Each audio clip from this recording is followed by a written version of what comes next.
averti. Le nombre de ses membres se compte par dizaines de milliers d'un bout à l'autre du pays. Ils sont partout. Ils sont comme des cafards. C'est le nombre qui les rend si puissants. Il est impossible de leur tourner le dos. Ils sont prêts à tuer n'importe qui. Le 18th Street Gang a modifié les règles de la culture de gang et façonné une puissante entreprise criminelle. Ce gang est un peu comme une société qui diversifie ses activités dans tout le pays pour pouvoir progresser.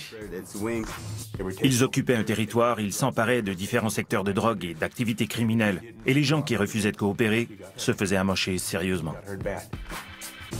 Dans ces rues, les vainqueurs ne se contentent pas de l'emporter sur leurs rivaux. Ils les anéantissent. Il faut être prêt à tout faire. Voler, dévaliser, escroquer, tuer. Il faut être prêt à tout. Le 18th Street Gang est ouvert à tous, mais personne ne peut le quitter. Il y a une seule façon d'en sortir. C'est de se faire tuer.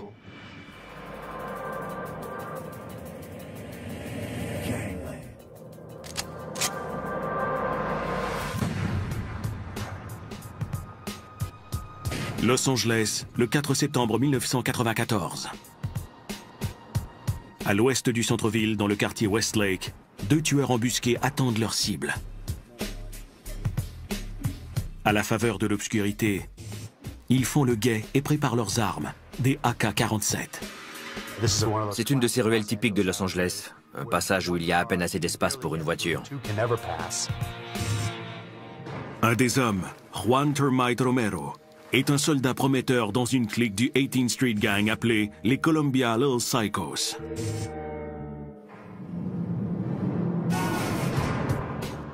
Le gang se spécialise dans l'extorsion. Il soutire de l'argent à tout le monde, aux revendeurs comme aux gens d'affaires, en échange de sa protection. Une part des profits est remise au patron de Termite, Frank Puppet Martinez. Puppet fait également partie de la mafia mexicaine, ou la MA, le plus puissant gang de prison de la Californie. La cible qu'attendent les deux hommes armés est un ennemi de Puppet. Il a envoyé un percepteur sur le territoire de Puppet pour s'emparer des profits. Le soldat le plus prometteur du gang, Termite, est chargé de régler le problème. Termite s'occupait des missions. S'il y avait un travail à exécuter dans le quartier, le gang allait voir Termite et lui disait ce qu'il devait faire.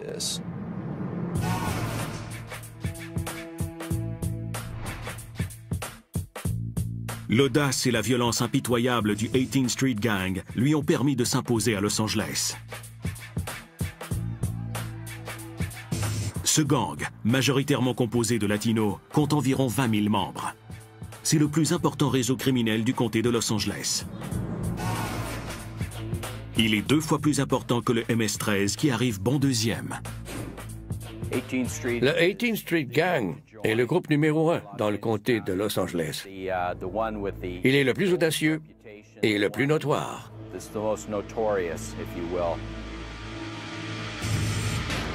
Le 18th Street Gang ne ressemble à aucun autre gang de rue à cause de l'importance de ses effectifs et du fait qu'il n'a aucune direction générale. En fait, le 18th Street Gang est formé d'une coalition peu structurée regroupant plus d'une vingtaine de cliques.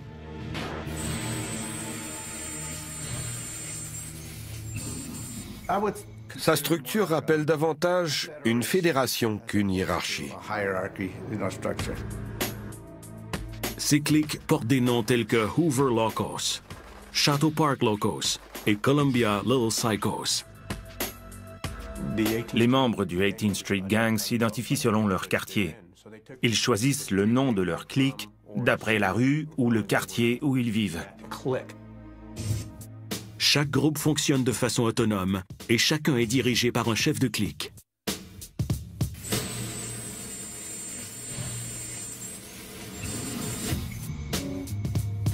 Ces chefs de clique sont les moteurs du 18th Street Gang, même s'ils ne communiquent pas entre eux. C'est un peu comme un chef de peloton dans l'armée. Même si tout le monde est dans l'armée, il y a 50 millions de groupes différents et ils ne savent pas toujours ce que font les autres. Ils ont chacun leur plan d'action. Ce chef de clique, que nous appellerons Jesse, dirigeait une bande dans un quartier situé au sud de Los Angeles. Il a fait tout ce qu'il fallait pour gravir les échelons. Ça m'a pris 1 an et demi de crimes de toutes sortes. Quand on ne refuse rien, on se fait rapidement un nom. Peux-tu me voler une voiture? Ouais. Est-ce que tu veux vendre la drogue? Ouais. Peux-tu tirer sur quelqu'un? Ouais. Plus je commettais de crimes, plus j'étais respecté des autres membres du gang. Souvent, le travail de chef de clique consiste à commettre un meurtre. Le choix de la cible doit être avantageux pour le gang. Il faut trouver quelqu'un qui en vaut la peine. Comme une personne d'un gang rival, par exemple. Si on tue un chef de clique, qui est aussi un revendeur de drogue, on fait perdre de l'argent à ce gang. Et la méthode utilisée pour tuer est tout aussi importante. Chacun choisit ses propres armes et sa façon de tuer. Moi, je poignardais. N'importe qui peut utiliser une arme à feu, alors qu'il faut pas avoir froid aux yeux pour s'approcher de quelqu'un et le poignarder.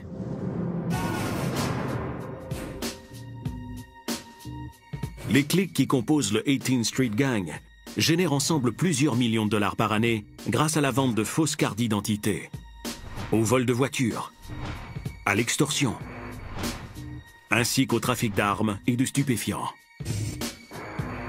Chaque groupe a tendance à se spécialiser dans un type d'activité criminelle. Certaines cliques sont très impliquées dans la fabrication et la vente de drogue. Il y a aussi des cliques du 18th Street Gang qui ne font qu'extorquer de l'argent aux gens d'affaires de leur secteur. Ils ont partagé le gâteau et ils comptent les uns sur les autres.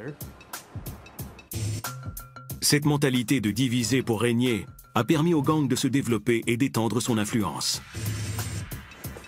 Un décrocheur qui se fait appeler Javier est entré dans le gang à l'âge de 15 ans. Il se rappelle que son initiation a été pénible. Il s'est fait tabasser pendant 18 secondes. Ça a été horrible. Mais après tout, c'était ce que je voulais. Ne plus en sortir. Mener cette vie. Oscar, qui porte aussi un nom d'emprunt, est un ancien membre haut placé d'un gang rival. Il a passé 20 ans de sa vie à combattre le 18th Street Gang. Ils doivent mériter leur galon. Ils doivent tuer des gens. On peut être un soldat, mais si on veut progresser, il faut le mériter. Le fait d'être membre comporte certains privilèges, car le 18th Street Gang est un des réseaux criminels les plus redoutés au pays. La peur suscite le respect, ce que tout membre de gang veut obtenir. Quand on est membre du 18th Street Gang, on a plus de crédibilité dans la rue. Tout le monde a peur de nous. Pourquoi? Parce que si on est attaqué, tout le gang va s'en mêler. La perspective d'avoir du pouvoir et de l'argent incite certains soldats à gravir les échelons jusqu'au sommet, et ce à n'importe quel prix. Pour avoir de l'argent, j'aurais frappé une grand-mère en plein visage. J'aimais ce genre de vie.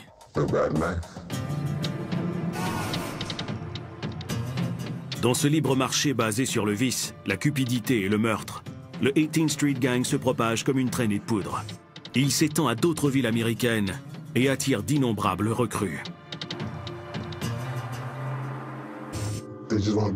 Ils veulent seulement avoir le plus gros gang. Plus ils sont de soldats, plus ils peuvent tout contrôler. Le nombre est tout ce qui compte. Le territoire et le nombre de membres sont aussi ce qui préoccupe Juan Termite Romero lorsqu'il attend sa cible à Westlake. Vers minuit, une voiture entre dans la rue étroite. Elle est conduite par l'homme qu'attendait Termite, Carlos Truco Lopez.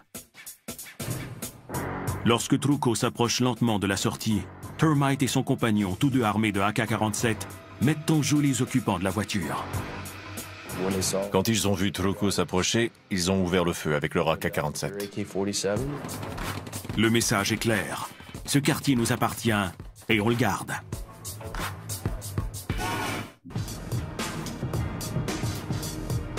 À Los Angeles, la capitale des gangs aux États-Unis, le plus important gang de rue, le 18th Street Gang, doit son pouvoir à ses nombreux membres. Ils sont une sorte de superpuissance. Leurs soldats sont les plus nombreux.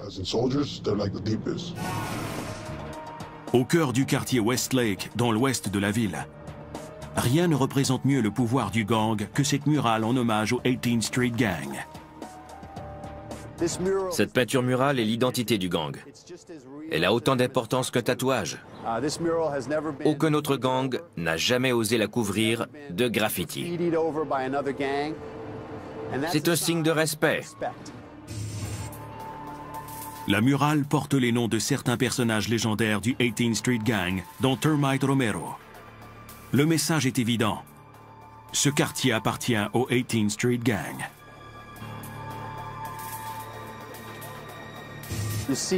Elle retrace l'histoire de gens qui ont voulu venir dans ce pays ou qui ont été forcés de quitter leur patrie. Ils ont formé un gang. Et dans ce gang, ils ont trouvé le bonheur, la tristesse, la joie, la violence et finalement, la prison et la mort. Au début, le 18th Street Gang n'est rien de plus qu'une petite bande de marginaux.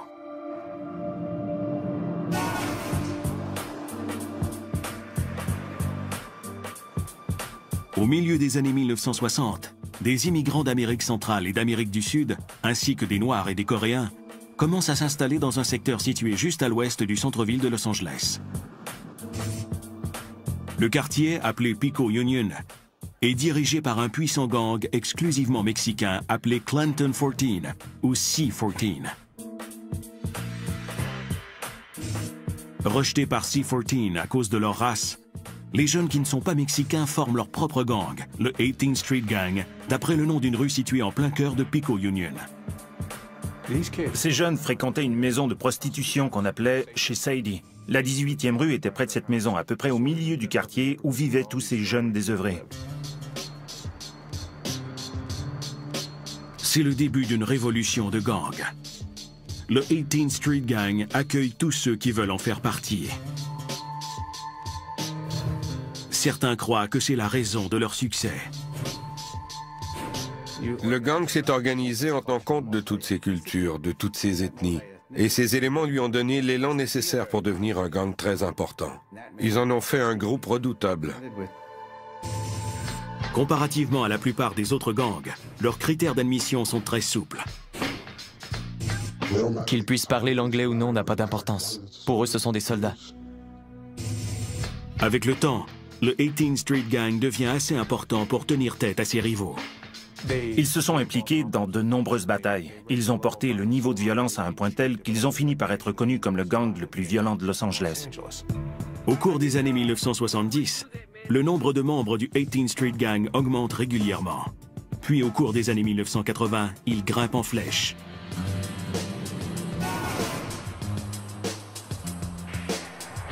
En Amérique centrale, les guerres civiles brutales qui ont lieu au Salvador et au Guatemala incitent des milliers de personnes à quitter leur pays et à se réfugier aux États-Unis. Le quartier Pico Union est envahi par de nombreux immigrants. Le 18th Street Gang considère les adolescents qui viennent d'arriver comme des recrues potentielles et les accueille à bras ouverts. Leurs parents avaient plusieurs emplois. Ils partaient au travail tout le matin et les jeunes restaient seuls à la maison. Dans la rue, des membres du 18th Street Gang ont commencé à leur payer des trucs et à leur dire qu'ils pourraient avoir de l'argent eux aussi, s'ils faisaient partie du gang. Le 18th Street Gang permet à ces jeunes immigrants d'avoir une identité dans leur nouveau pays. Mais le gang exige beaucoup plus en retour. Ils savaient que ces jeunes n'avaient nulle part où aller, alors ils leur faisaient croire n'importe quoi. Ils disaient « Je peux te faire gagner de l'argent, je peux t'offrir un endroit où vivre. » Et le jeune disait « Vraiment? Que faut-il que je fasse? Tu n'as qu'à faire partie de mon gang, d'accord ?» Le 18th Street Gang est probablement le gang qui s'est développé le plus rapidement. La politique d'accueil du 18th Street Gang s'étend même aux enfants. Certains ont à peine 11 ans. Ils étaient surnommés l'armée des enfants, car le gang tentait de recruter des membres jusqu'à l'école primaire. Le nombre de membres du 18th Street Gang augmente sans cesse. Les bandes étendent leur influence à d'autres quartiers de Los Angeles, intégrant des territoires qui appartenaient jadis à leurs rivaux. C'était comme une guerre éclair. Ils occupaient un territoire, ils s'emparaient de différents secteurs de drogue et d'activités criminelles, et les gens qui refusaient de coopérer se faisaient amocher sérieusement. Oscar, un membre haut placé d'un gang rival, est témoin de la croissance incroyable du 18th Street Gang. Il dit que les cliques avaient recours à la crainte et à l'intimidation pour obliger de nouveaux membres à faire partie du gang. Ils prenaient le contrôle de tout un pâté de maisons. C'est ainsi qu'ils procédaient. Certains n'étaient pas intéressés à faire partie du gang, mais ils n'avaient pas le choix. Même le gamin le moins dégourdi était enrôlé.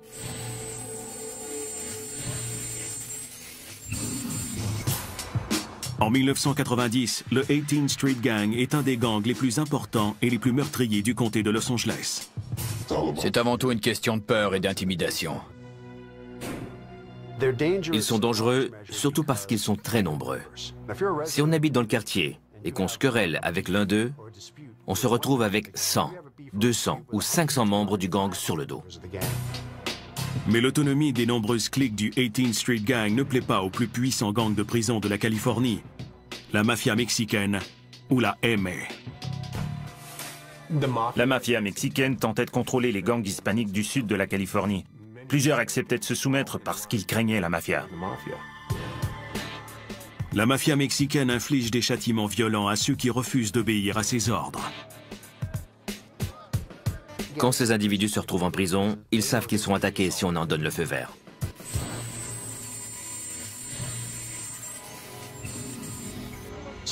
Cette peur est très présente. En plus, d'autres membres de leur clique qui sont en prison peuvent aussi être menacés. Ils reçoivent des appels ou des lettres de leurs camarades en prison qui leur disent « Dépêche-toi de payer, fais quelque chose. Sinon on va nous battre ou nous tuer. » En 1992, la mafia mexicaine convoque un sommet avec des représentants du 18th Street Gang. L'enquêteur Richard Duran est informé de cette rencontre qui est secrètement enregistrée sur bande vidéo. Cette rencontre a été menée par les membres de la mafia mexicaine afin d'établir certaines lignes directrices dans les quartiers.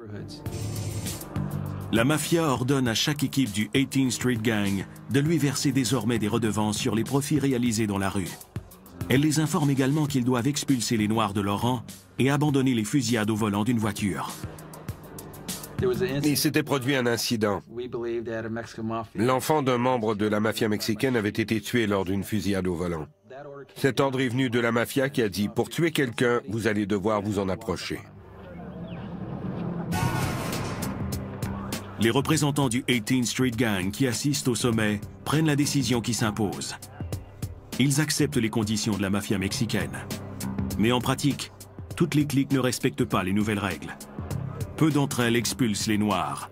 Et selon un chef de clique, les tueurs trouvent des moyens de contourner l'interdiction concernant les fusillades au volant. Il suffit de mettre un pied dans la rue.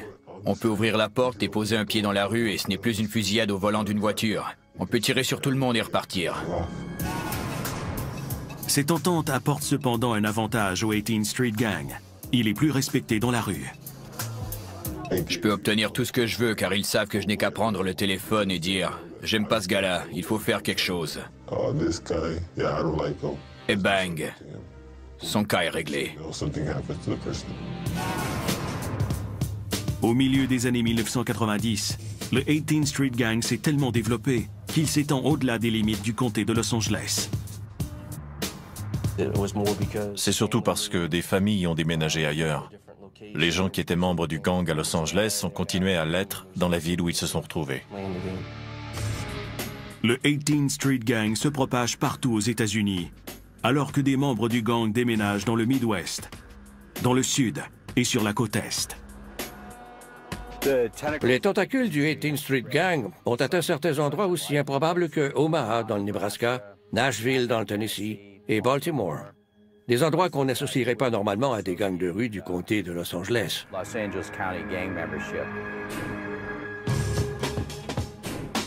Et quel que soit l'endroit où le 18th Street Gang prend racine, la violence s'installe.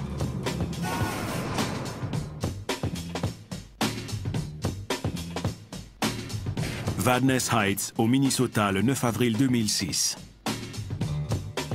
Le commis d'un dépanneur, Ammar al-Bossad, achève son quart de travail du dimanche soir lorsque deux membres du 18th Street Gang armés de poignards font irruption dans le commerce et sautent par-dessus le comptoir. Ils attaquent le commis qui tente désespérément de se défendre. Al-Bossad survit à l'agression. Armé d'un bâton de baseball, il poursuit les deux hommes jusqu'à l'extérieur. Les deux membres du gang sont capturés plus tard et reconnus coupables de voies de fait et de tentative de meurtre. Même si le vol a été un échec, l'incident confirme la réputation du 18th Street Gang dans la région. Cet exemple démontre qu'ils peuvent commettre des crimes violents sans aucune raison, seulement pour prouver leur fierté d'appartenir au gang et tenter de gravir les échelons. L'incident prouve que le 18th Street Gang devient un problème national. On était prêt à tirer, à poignarder, à voler, à faire n'importe quoi. Personne n'est à l'abri des représailles du gang, même pas les policiers. À leurs yeux, c'est l'objectif suprême. Ils sont prêts à tuer n'importe qui. Dans le monde interlope de Los Angeles, le respect est d'une importance primordiale. Les membres du plus important gang de rue de la ville, le 18th Street Gang, arborent fièrement les symboles de leur gang.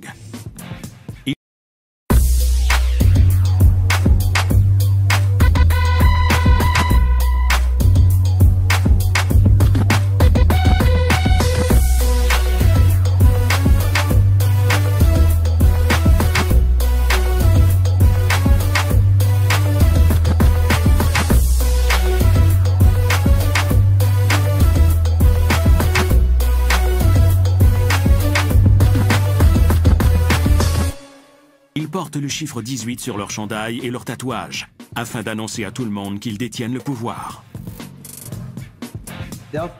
Ils enlèvent leur chemise et se pavanent en montrant leur symbole. Hey, regardez comme je suis fort et méchant, je suis un membre du 18th Street Gang. Personne n'ose s'en prendre à l'un d'eux, car si on le fait, 10 autres gars se portent aussitôt à sa défense. Jesse, qui a grandi près du secteur sud de Los Angeles, était à même de voir qui était respecté et qui ne l'était pas dans son quartier. Les membres des gangs marchaient la tête haute. Ils étaient les durs de l'école. Qui n'aurait pas aimé ressembler à un dur? Jesse devient un soldat du 18th Street Gang et s'efforce de mériter le respect du chef de sa clique. Plus on fait de mauvais coups, plus on commet de crimes, plus on tue de gens, plus on est apprécié. Les rues où Jesse et les autres soldats sévissaient sont celles que patrouille l'enquêteur James Corcoran. Comme il est assez tôt le matin, c'est calme. En général, les résidents du quartier sont des gens honnêtes qui s'efforcent de gagner leur vie et d'élever leur famille. Mais à certains moments de la journée, spécialement en fin d'après-midi et à la tombée de la nuit, les membres de gang ont tendance à prendre le contrôle des rues.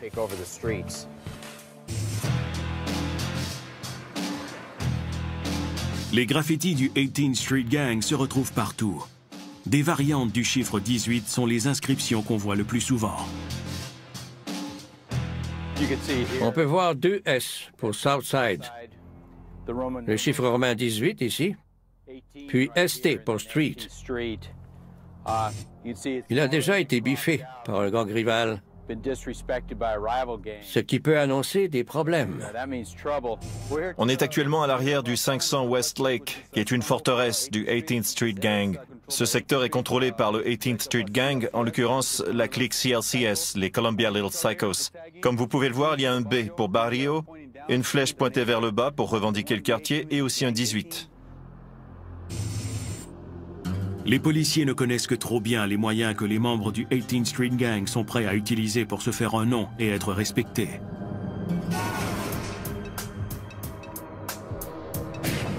Le 9 août 1998, l'agent Phil Cuesta et un collègue, tous deux du service de police de Los Angeles, patrouillent le territoire du 18th Street Gang à l'ouest de la ville.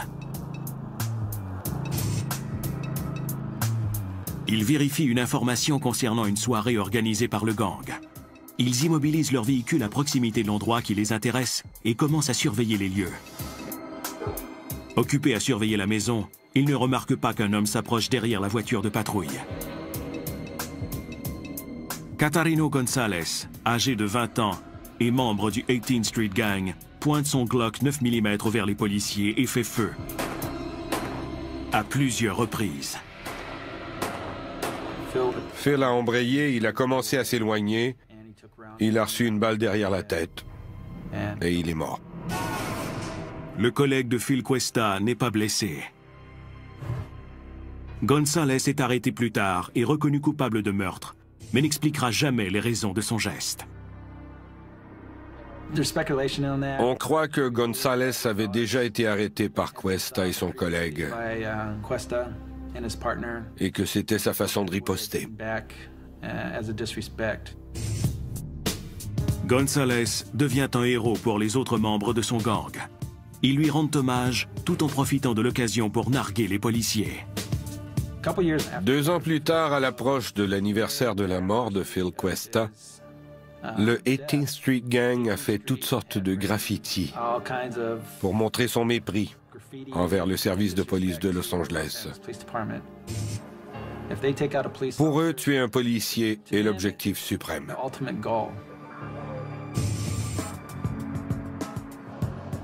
Les membres du 18th Street Gang estiment que le quartier leur appartient et qu'ils doivent le défendre jusqu'à la mort. Jesse dit que sa bande interceptait les autres jeunes qui s'aventuraient sur son territoire. On allait voir quelqu'un et on lui demandait à quel quartier il appartenait et s'il avait des problèmes avec notre gang. S'il répondait quelle importance, on prenait ça comme un manque de respect. On utilisait ce qu'on avait, un fusil, un poignard ou un bâton de baseball et on lui réglait son cas. Pour Jesse, la violence est une façon de se faire respecter, mais il doit aussi rapporter de l'argent au gang. On était de bons voleurs de voitures.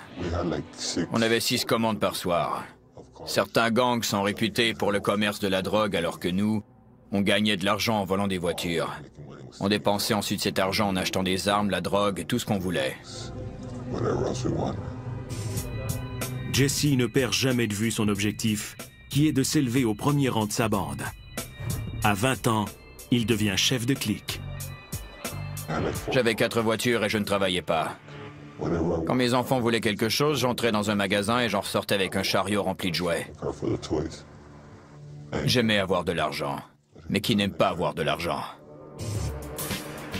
Même si Jesse a une certaine autorité, il sait que dans son quartier situé au sud de Los Angeles, sa clique est éloignée du pouvoir du 18th Street Gang. Le cœur du 18th Street Gang se trouve à l'ouest, où, selon Jesse, tout est plus sophistiqué et plus lucratif. Ils contrôlent le secteur. Tout le monde paie. Tout le monde est coincé. Tout le monde fait partie du programme. Ici, dans le quartier Westlake, la plus violente clique du 18th Street Gang, les Columbia Little Psychos, accède au pouvoir au cours des années 1990. Pendant des années, le 18th Street Gang a été un gang tentaculaire sans véritable structure. Mais les Columbia Little Psychos changeront tout cela. Avec Puppet Martinez qui surveille le gang depuis la prison et Termite Romero qui dirige les opérations dans la rue, les réseaux d'extorsion et de drogue se développeront au point de faire concurrence à la mafia italienne. Cependant, cette réussite causera finalement sa perte, et les forces policières lui porteront le coup de grâce.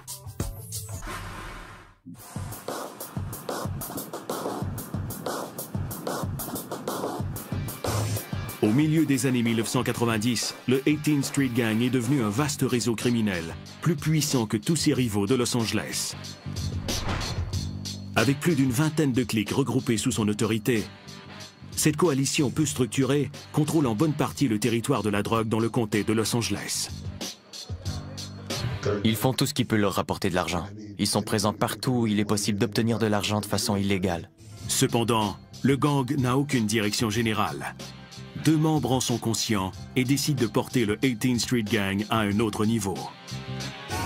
En 1992, Juan Termite Romero et Frank Puppet Martinez commencent à travailler ensemble pour améliorer le secteur ouest de Los Angeles. Termite Romero est un soldat prometteur dans une clique appelée les Columbia Little Psychos, ou CLCS, affiliée au 18th Street Gang. Puppet Martinez est un membre haut placé de la mafia mexicaine, un gang de prison qui contrôle également les activités des Little Psychos. Les Little Psychos sont menacés lorsqu'un des rivaux de Puppet tente de mettre la main sur ses profits. Le rival de Puppet envoie un membre du 18th Street Gang, Carlos Truco Lopez, sur le territoire des Little Psychos pour s'emparer des profits réalisés dans la rue. On lui a demandé d'aller prendre l'argent qui avait été recueilli. Il y avait une querelle derrière tout ça. Et Puppet a dit « ça ne se passera pas comme ça ». Le soir du 4 septembre 1994, Termite et un autre individu attendent l'arrivée de Truco dans cette rue étroite du quartier Westlake. Vers minuit, la voiture de Truco s'approche. Termite et son collègue pointent leur AK-47 en direction de la voiture. Truco et sa copine n'ont aucune chance de s'en tirer. Truco se baladait dans le quartier par une chaude soirée d'été et il est entré dans un passage très étroit. Les membres du gang avaient tout prévu et quand il s'est approché de la sortie, ils ont criblé sa camionnette de balles afin de garder l'usage exclusif de ce territoire. Puppet Martinez accorde une promotion à Termite pour son excellent travail. Il le nomme chef de clique des Little Psychos. Termite a été choisi par Frank Martinez dans la mafia mexicaine. C'est dire à quel point les CLCS étaient contrôlés. Termite se met rapidement au travail pour faire ses preuves. Il voit dans le parc MacArthur, situé sur le territoire du 18th Street Gang, une excellente occasion d'enrichir le gang. Le parc, qui est le refuge des membres de gang, accueille des gens de tous les milieux et offre à ceux qui cherchent rapidement de la drogue l'occasion de tout acheter au même endroit. Termite est décidé à soutirer le plus d'argent possible aux revendeurs du parc MacArthur. Il ordonne aux membres des Little Psychos d'améliorer leur système d'extorsion. Termite a fait travailler le gang jour et nuit, 7 jours semaine. Il y avait 2 quarts de travail par jour. Cette activité qui rapportait 1000 à 2000 $ par semaine a commencé à rapporter 5 à 10 000 $. Il a doublé, triplé, même quadruplé les profits. Il s'assure que chaque revendeur paie son dû. Aucun agent libre n'est autorisé à vendre de la drogue dans son quartier. L'agent spécial du FBI, James J., explique de quelle façon fonctionnait la perception des loyers. En raison de certaines causes en cours, il a demandé à ce que son visage soit dissimulé. Ils louaient les rues aux revendeurs qui acceptaient de payer le prix le plus élevé pour obtenir les droits exclusifs de distribution dans ce secteur.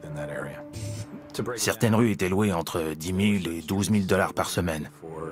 D'autres étaient louées pour 5 000 à 7 000 $ par semaine. Termite et son équipe rapportent un total d'environ 85 000 $ par semaine. Pour que les Little Psychos continuent à fonctionner efficacement, il établit une hiérarchie. Au sommet de la structure se trouve Puppet Martinez, qui dirige les opérations depuis la prison. Le deuxième poste est occupé par la conjointe de Puppet, Jenny Garcia, qui contrôle les activités pour lui à l'extérieur. Jenny Garcia était connue comme la señora ou la patronne. Elle percevait l'argent à sa place et dirigeait son entreprise dans la rue. Après Jenny, le membre le plus important est Termite. Vient ensuite un groupe de lieutenants assignés à différents secteurs du territoire des Little Psychos. Les revendeurs offraient soit de l'héroïne, soit du crack. La plupart du temps, c'était du crack. Les lieutenants surveillaient les coins de rue. Ils allaient dans les rues, ils trouvaient ceux qui vendaient de la drogue et leur soutiraient de l'argent. Seuls les lieutenants communiquent avec les soldats qui font le sale boulot pour le gang. Cela permet de tenir Puppet, sa conjointe et Termite à l'écart des forces policières. Et le gang ne manque pas de volontaires pour aller au front. La brigade des stupéfiants locale se manifestait régulièrement.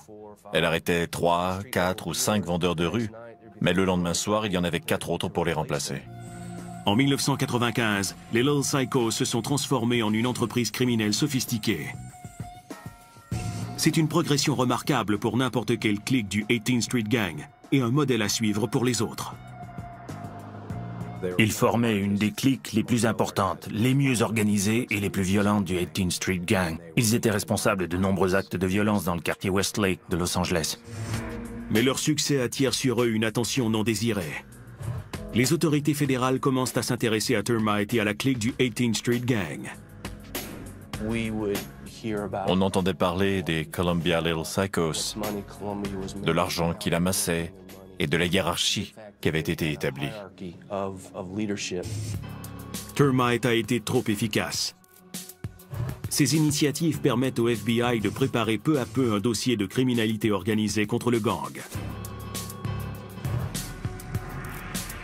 Les agents fédéraux surveillent de près des Little Psychos et enregistrent des conversations téléphoniques. Le 4 mars 1999, grâce aux informations recueillies, des agents du FBI effectuent une descente dans les maisons de Janie Garcia, de sa sœur et de sa mère. Dans ces maisons, ils ont découvert 3 cachettes remplies d'argent. Une qui contenait 450 000 $, une deuxième de 80 000 $ et une dernière de 9 000 $. Les 9 000 $ étaient apparemment un paiement que Termite avait laissé 2 ou 3 jours plus tôt. Les interventions policières sont le point de départ de la descente aux enfers de Termite. Dans les rangs des Little Psychos, la rumeur veut qu'un membre ait conclu une entente avec les agents fédéraux. Même si elle ne possède aucune preuve, Janie Garcia a conclu que Termite est le traître. Elle convainc son mari, Puppet Martinez, que son ambitieux chef de clique les a trahis.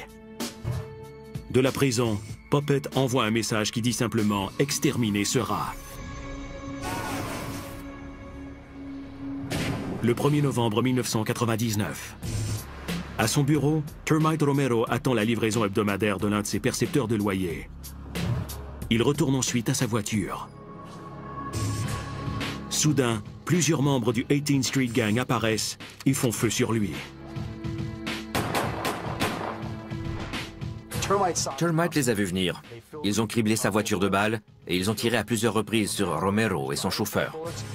Même s'il a été touché 5 fois, Termite survit à l'attaque. Il se réveille à l'hôpital, conscient que sa propre clique a tenté de le tuer. Ils s'en sont pris à lui sans avoir aucune preuve. À mon avis, il était leur soldat le plus loyal. S'ils n'avaient pas essayé de le tuer, il n'aurait probablement pas accepté de coopérer avec nous.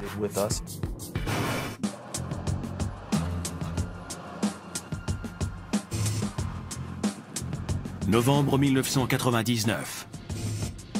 Après une tentative d'assassinat ratée contre Juan Termite Romero, chef de clique des Columbia Little Psychos, la confusion règne dans le gang.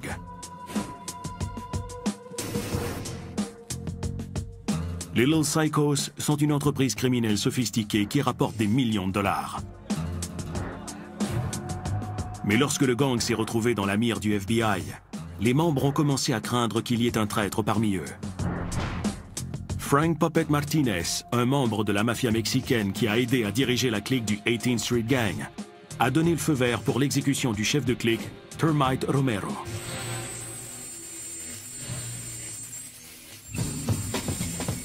Termite a survécu à l'attaque et les autorités s'efforcent d'éviter qu'il y ait d'autres représailles. C'est à ce moment qu'on a su qu'il fallait faire quelque chose pour éviter une escalade de la violence. L'agent spécial Carl Sanford sait que Termite se rétablit au domicile d'un ami. Il obtient un mandat et procède à son arrestation. Termite est accusé de blanchiment d'argent fédéral et de trafic de stupéfiants. Termite est plus que disposé à coopérer avec les enquêteurs. Le leader de 33 ans veut se venger de son patron, Frank Puppet Martinez.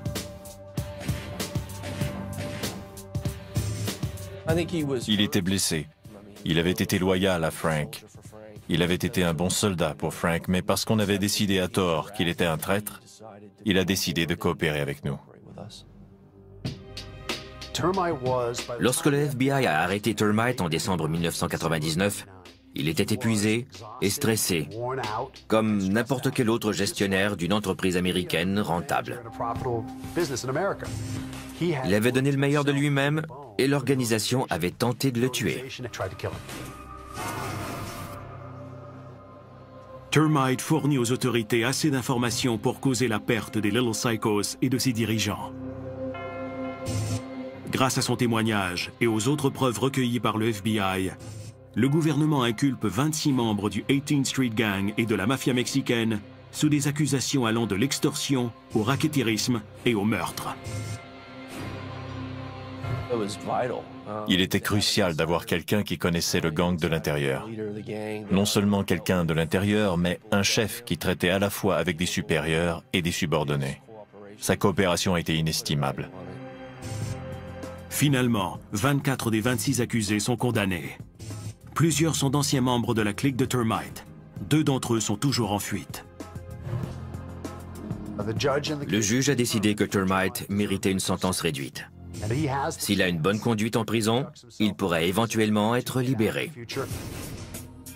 Les agents fédéraux ont réussi à démanteler une des cliques du 18th Street Gang. Mais ils n'engagent aucune poursuite contre les autres, en grande partie parce que personne d'autre n'a mis au point une opération semblable à celle des Little Psychos. On se débarrasse d'une clique, mais il y en a toujours une autre, et encore une autre. Ça ne finit jamais. Aujourd'hui, le 18th Street Gang reste une coalition meurtrière de près d'une trentaine de cliques qui ne semble avoir aucune intention d'abandonner la partie. Le gang a même souligné l'arrivée du 21e siècle en inaugurant son site web officiel. Ils utilisent l'Internet afin de faire savoir à tous qu'ils sont un des gangs les plus importants et les plus violents du sud de la Californie. Le recrutement a connu des hauts et des bas au fil des ans. Mais la plupart des experts croient que la vie de gang ne perdra jamais son attrait dans les environnements urbains défavorisés. Imaginez un gamin dont le père est absent parce qu'il est en prison. Il vit dans un taudis, envahi par les cafards. Parfois il mange, parfois il ne mange pas. Arrive alors un membre du 18th Street Gang qui lui offre 300 $ par semaine simplement pour se tenir au coin de la rue et le prévenir si la police arrive. Comment peut-on dire à ce gamin de refuser? Comment peut-on rivaliser avec ça? Certains membres du 18th Street Gang se sont éloignés du gang et poursuivent leur route seuls. Jesse, le chef de clique du secteur sud, a décidé que la vie de gang n'en valait plus la peine. Lui et sa famille vivent désormais dans la clandestinité. J'ai réalisé pour la première fois que les activités de gang étaient des conneries quand j'ai été arrêté. J'ai alors compris que les gangs ne nous donnent rien. Quand on va en prison, ils ne s'occupent pas de nous. Comme membre d'un gang, on n'a aucune assurance, pas de programme de revenus supplémentaires, pas de régime de retraite. On n'en retire rien. Mais la décision de Jesse de s'éloigner ne plaît pas à ses camarades du 18th Street Gang. Ils veulent ma mort parce que j'ai choisi d'être un citoyen comme les autres et d'abandonner la vie de gang. J'ai simplement décidé de passer à autre chose. Mais ils sont incapables de le comprendre.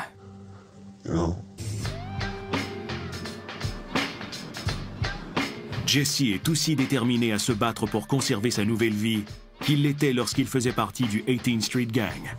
Il ne fait pas mystère des mesures qu'il doit prendre pour protéger sa vie et celle de sa famille. On n'a aucun scrupule quand il s'agit de gens qui veulent nous tuer. On n'a aucune pitié. Si je meurs, mes parents vont être tristes. Si je meurs, mes enfants vont être tristes. Et qui s'occupera d'eux? Je n'aurai aucun remords à tuer des gens qui me placeraient dans ce genre de situation. Les membres de gang se renouvellent avec chaque génération. Mais la légende a immortalisé certaines personnalités marquantes du 18th Street Gang. Leurs noms sont inscrits sur ce mur et font partie de l'identité de la communauté. Environ la moitié des gens dont les noms sont sur ce mur ont été poursuivis en justice par le FBI et condamnés, ou ont été tués par d'autres gangs.